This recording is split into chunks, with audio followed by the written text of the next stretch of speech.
Alright, I'm going to show you how to set up a carve for the Rotary Demon. As far as setting up the model initially, there's a lot of good videos on vetric.com.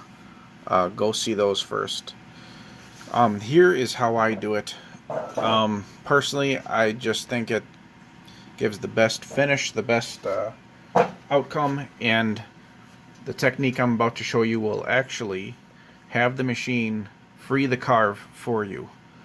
I was actually very surprised how good that chuck holds the material with only one end being held in place.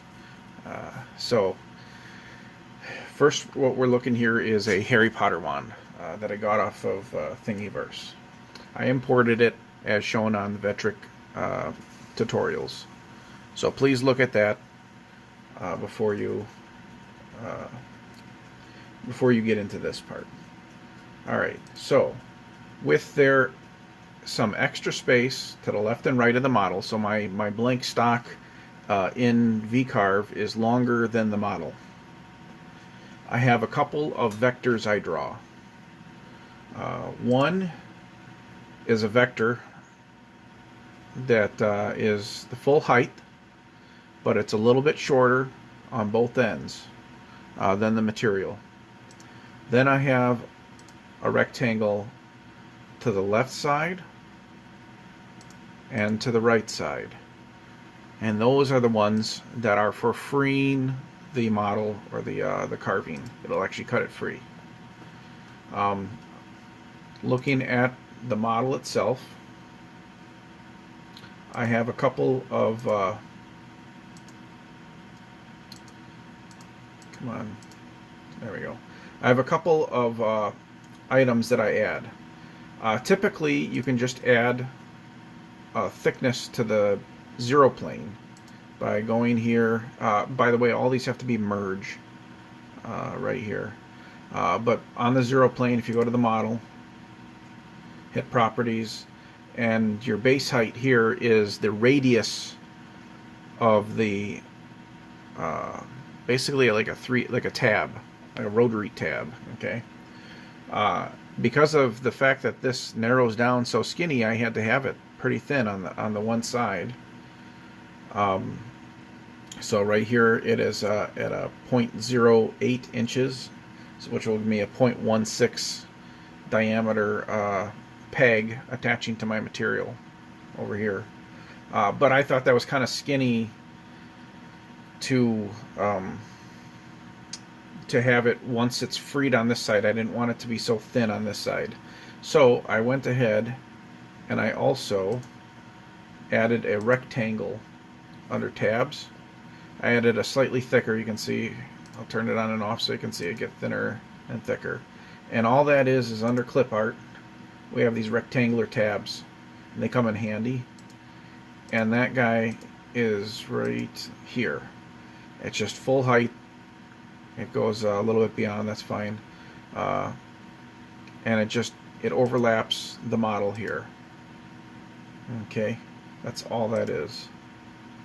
So going back to the model, that adds a little bit thicker tab on the left side, which this is my chuck side right here. This is the tailstock, this is the chuck. Okay, now if we get to, once you got that set up, if we look at my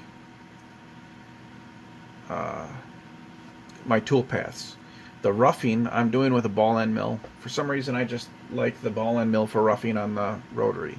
You don't have to, I've used both. It just seems to give a nice finish. It doesn't have so much stringy crap all over the place. If we look at my roughing pass, I have material boundary set as the boundary, and then I picked my rotary bit, which with the Rotary Demon, I'm right now roughing it around 250 inches a minute, plunge rate of 30, step over of 40%. I am rastering Y. I really like that right now. It just seems to give a better overall finish. Profile last. So you'd calculate that out, and that'll give you your roughing pass right here.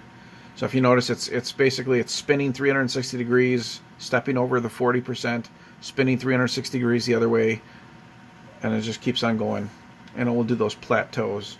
That seems to be way faster than using this other 3D raster, especially with a lot of step over. 3D raster ends up going all the way up and down every time, or just actually one direction, but it does it the entire length. Instead of, if there's a high spot over here with the Z level, it'll just skip that whole area because it already carved what it needed to carve, and it just keeps it going deeper and deeper in just the spots it needs to. So it ends up being like half the time. Alright, so that's the roughing. Then the first 3D pass, okay, if we go back to here, with both tabs on the left and the right side, basically my zero plane and that rectangular tab I added. If you notice this 3D roughing, or the 3D finishing bit here, I have it go not quite to my material boundary. And what that does is it's going to go full depth, and it's going to go, your roughing pass left, I think it was 0.02 inches. Okay, if you don't come in from that a little bit, this 3D pass is going to send your bit down all the way. You know, if it's a 3-inch diameter or a 6-inch diameter piece of wood, it's going to send it 3 inches deep, trying to shave off that whole 0.02 inches. So it's best to have it inside a little bit.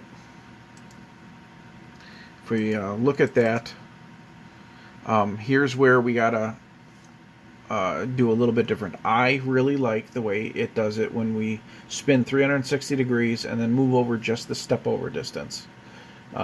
It just seems to me logically that would be the better solution. So we have raster, and we have 90 degrees. 90 degrees will start on the right side and mill to the left. Negative 90 degrees starts on the left side and mills to the right. Okay, so you calculate that out. We go to our 3D finish, and this is what it looks like.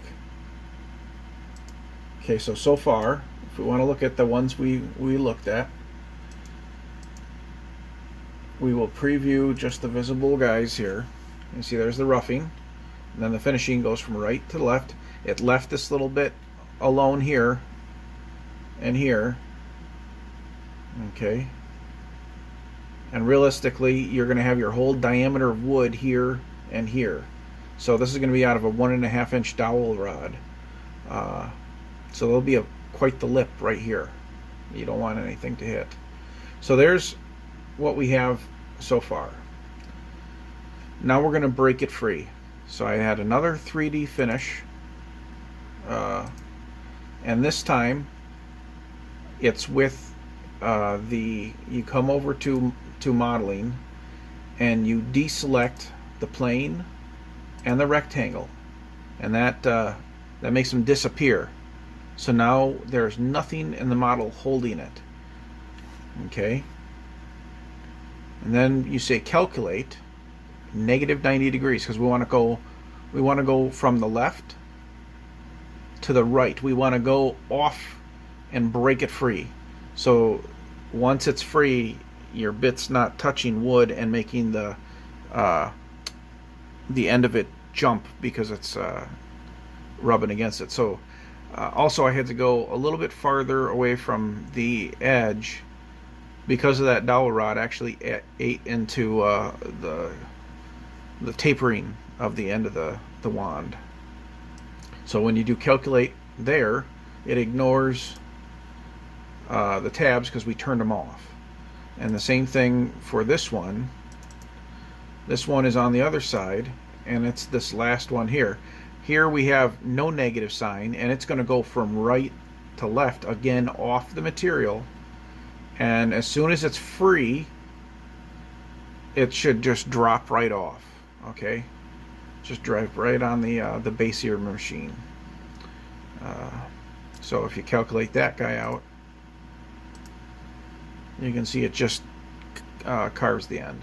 So now if we go back to our 3D view, our rendering, we can preview these two guys, and I'll do one at a time. So the first guy, he mills that guy free. So now nothing's held in on right here. This piece should actually just fall right off the tailstock. Okay. Then this piece here, I'll slow it down. If we preview this guy, it's going to come off and it's going to start milling this. You can speed it up a little bit. You can see here it starts milling this side, and then we'll get to the point where it's actually freeing it, where it's cutting through all the way down to nothing. And that really depends on how good you zero your bit too on the center of axis. And there it is, it's free. And that is how I do my projects. I will have videos in the future on how to zero the bit. I hope that helps.